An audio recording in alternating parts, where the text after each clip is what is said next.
But I mean, she was gorgeous. Guys, today for story time, part 1 of a lengthy series that we're going to be doing. And this series is, I can only title How I Met Your Mother. I realized that part of my YouTube channel is a way for me to just document some stories and document some things that have happened in my life for my kids for later on. And this is something I wanted to give to everyone, and it's just one of my favorite stories is how I met my wife Jess. So it can only be titled How I Met Your Mother. And so this is like, okay, so I am the oldest of 2 kids. I was public schooled.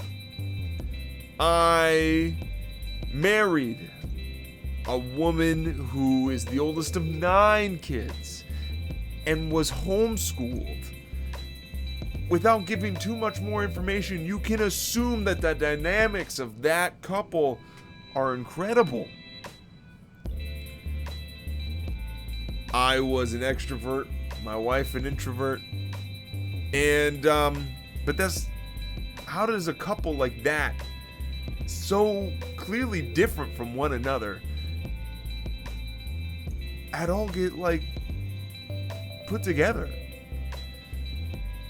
Well, she's from Indiana, I'm from the Upper Peninsula of Michigan. I'm from what is known as Northern Texas, the Texas of the North, Snow Texas. We're just Texas, but we migrated. What do you want, Kat? Why are you yelling at me? I'm in the middle of a recording right now, and you want to take the screen? Homie. So anyway, I go to college, and I grew up in the church. I grew up, with Christian family, but I came to Jesus, and I'll share this my testimony at some point in the story. Why am I a believer in Christ? But I went and I applied to Moody Bible Institute in Chicago. I get saved 2 weeks before going to Moody Bible Institute in Spokane, Washington, which is where I reside right now. And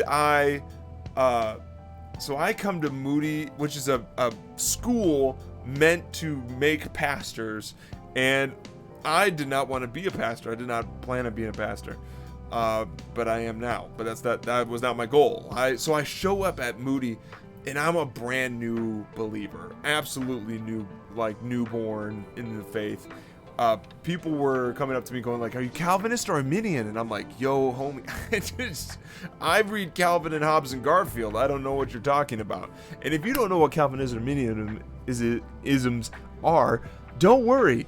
It's not a big thing. It just is within Christian circles, and it's really stupid to get caught up in. All that to say is that here I was, brand new believer, and I show up, and I don't know if you know this or if I may have mentioned this before, but I'm a drummer. I love playing the drums. It's one of my favorite things to do.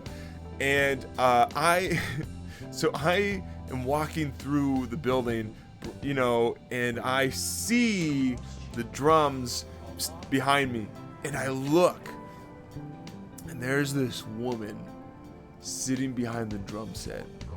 And your boy looked at that woman and said, "Shoot, dang, like, yo, chick drummers are hot." So I walked up and I'm like, "Yo, you drum?" And she's like, "No, I don't." My wife, Jess, her side of the story is that she walked into the room, was like, "I wonder what it's like to play the drums. I've never sat behind the drum set before." So she sits behind the drum set, intending to play the drums to see what it was like, realizing that it would be loud and somebody would notice. And then I walked in the room, and let me tell you, somebody noticed. So I walked up, and we started talking about like different worship stuff, and like, you gotta connect. And it was a great talking about like, how do you worship the Lord, and I worship through drumming, and it was just really cool. It was a really great conversation, and we left, and I was like, It was like, all right, we made some progress today. And then Jess's response, she leaves and she goes, oh, dang it. He thinks we're friends.